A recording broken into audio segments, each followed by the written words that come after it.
Welcome to Buy, Hold, Sell. My name's James Marlay and we're in the thick of reporting season. And everyone knows in reporting season, it's all about expectations. Today we're going to talk about a few stocks that beat expectations. Joining me is Josh Clark from QVG and Rachel Cole from NAOS.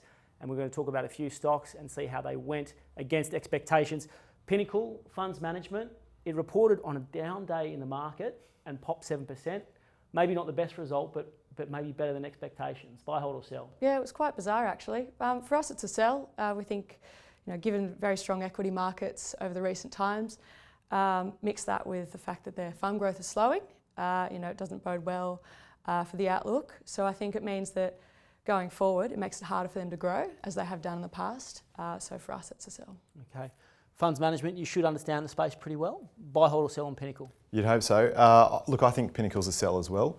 Always reluctant to sell a business where you've got a high quality management team and one of the best distribution teams in the market. They did a great job in the last financial year in terms of fund inflows, but they've definitely slowed into the second half, and I'd expect that tougher environment to continue. Not least of which would be the fact that a few of their boutiques aren't above their benchmark at the moment, so you've potentially got a bit of reluctance from institutional investors allocating more capital. And you're also a much bigger business now, so growing off that bigger base is much harder. So I think Pinnacle's a sell. Okay. Resmed, it's been a really good, consistent, long-term performer. Perhaps shouldn't have been a surprise that it delivered a good result. Up a bit on the day. Buy, hold or sell? I think Resmed's a buy. It's a double-digit grower with really high returns on capital, 20% plus, that I think is sustainable. In the US, they've done a great job of grabbing further market share, and that's continued recently. You're growing the quality of your revenues with the software as a service business that they now have. And then if you continue to see weakness in the Aussie dollar, shareholders will benefit from that. So I think Resmed's a buy. Okay. Rachel, have you got a view on Resmed? Yeah, I agree with Josh. I think it's a buy. Very high quality business. They've got a very large addressable market, and a very high quality product, which is kind of market leading. So we believe that they'll continue to be able to grow. And then the other thing that's coming up is their replacement cycle, which should give them a bit of a boost in terms of their growth looking forward. They've been able to deliver time and time again, so we think that that'll continue. Hard to bet against them. Yep. JB Hi-Fi, that's the stock that people have been betting against. Yep. And sent the shorters covering with their recent result, defied the odds in the retail space. Buy, hold or sell? Yep, it's a sell for us. They've definitely been proving the shorters wrong, but looking forward, I think their margin is a bit unsustainable. If you look at the result, a lot of it was driven by that Good Guys margin, which had a bump. We think that looking forward, we've got more competitive pressure, and particularly in the consumer environment, it'll be pretty hard for them to sustain that. Josh, it is a tough environment for the retailer, for the consumer. Buy, hold or sell on JB Hi-Fi? Look, I'm not convinced that the shorters are going to make a lot of money out of this one. I think it's a hold. If you look at as a case study, if you look at Best Buy in the US, they've done a great job of using their scale and location advantage to fend off Amazon, and that's ultimately been a success story. I think JB Hi-Fi has some of those elements, and it should be able to do a similar thing in Australia. Cash flows are fantastic in this business, so you can see sort of a mid-single-digit type tailwind to your shareholder return, and it trades on a fair multiple. But beyond that, there's not too much to get excited about, so it's a hold for me.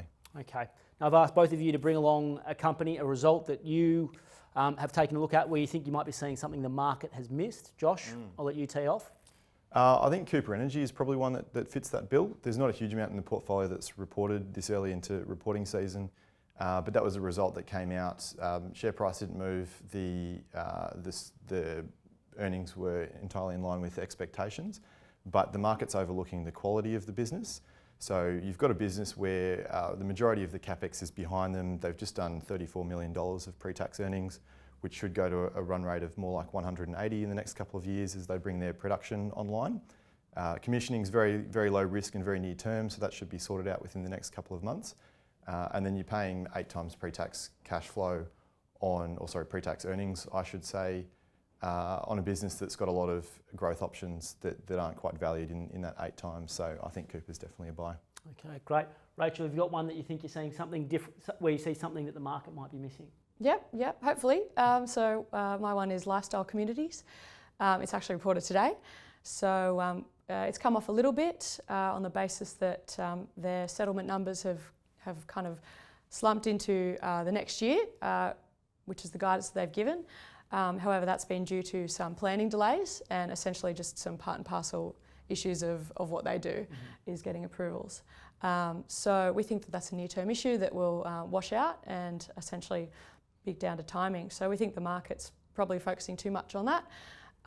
We really like the business long term because of its growing annuity revenue stream.